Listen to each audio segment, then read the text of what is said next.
बच्चों, let's read the question. The question says match the columns and find out the correct combination. Question में हमें 2 columns दिए हैं, हमें इन 2 कॉलम्स को मैच करना है और गिवन 4 ऑप्शंस में से एक करेक्ट ऑप्शन को चूज करना है. सो इस क्वेश्चन में हमारा की कॉन्सेप्ट क्या यूज हो रहा है? की concept for this question is different biochemical substances. तो हमारे पास जो फर्स्ट बायोकेमिकल सब्सटेंस दिया है दैट इज लैक्टिक एसिड. अगर लैक्टिक एसिड का रोल देखें तो लैक्टिक एसिड क्या है? It is a product of anaerobic respiration. तो जब बॉडी में ऑक्सीजन का लेवल कम हो जाता है, यानी कि लेस ऑक्सीजन इज प्रेजेंट या ऑक्सीजन की डिप्लीशन हो जाती है, तो बॉडी में क्या होता है? Anaerobic fermentation. और इस एनारोबिक फर्मेंटेशन से क्या होता है? पायरुवेट कन्वर्ट होता है इनटू लैक्टिक एसिड. और ऐसी कंडीशन कब आती है? When excessive exercise is done. तो लैक्टिक एसिड की एक्यूमुलेशन हो जाती है into the muscle fibres. Second biochemical substance जो हमें दिया है it is acetyl choline.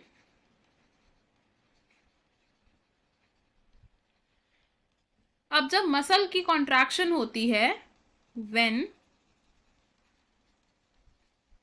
Skeletal muscle contracts. तो स्केलेटल मसल की कॉन्ट्रैक्शन होती है जब एक न्यूरल सिग्नल आता है to the neuromuscular junction. Neural signal आता है टू न्यूरोमस्कुलर जंक्शन. अब जब इस न्यूरोमस्कुलर जंक्शन तक न्यूरल सिग्नल आएगा तो इस न्यूरल मस्कुलर जंक्शन से क्या होगा? न्यूरोट्रांसमीटर्स रिलीज होंगे.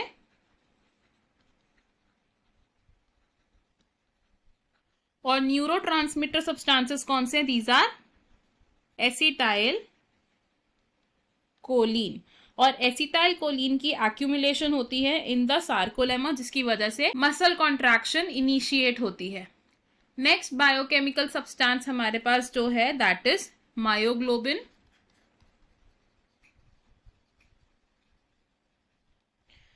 तो मायोग्लोबिन होता है एक रेड कलर्ड सब्सटेंस जो ऑक्सीजन को होल्ड करता है in the skeletal muscle fibres. ये है एक red coloured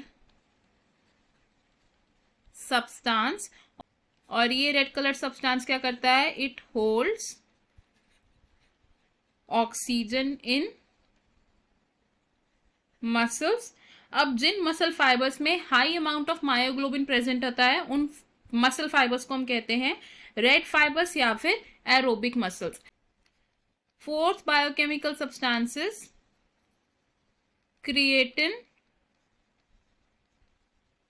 phosphate.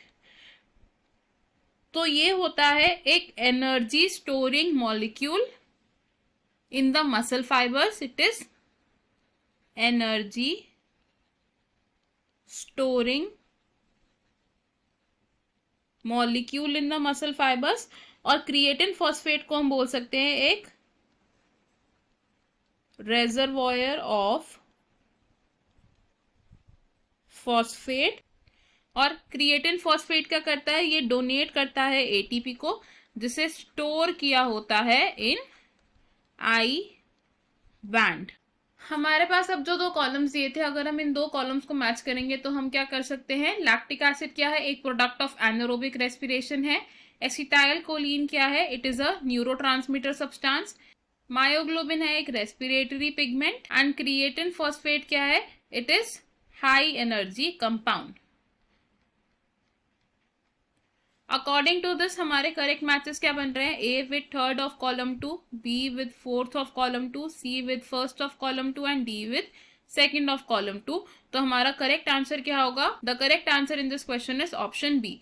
Option A हमारा रॉन्ग होगा बिकॉज एसिटाइल कोलिन एक रेस्पिरेटरी सब्सटेंस नहीं है, मायोग्लोबिन एक हाई एनर्जी कंपाउंड नहीं है, और मसल फाइबर्स में क्रिएटिन फॉस्फेट एक इनहिबिटर की तरह एक्ट नहीं करता है।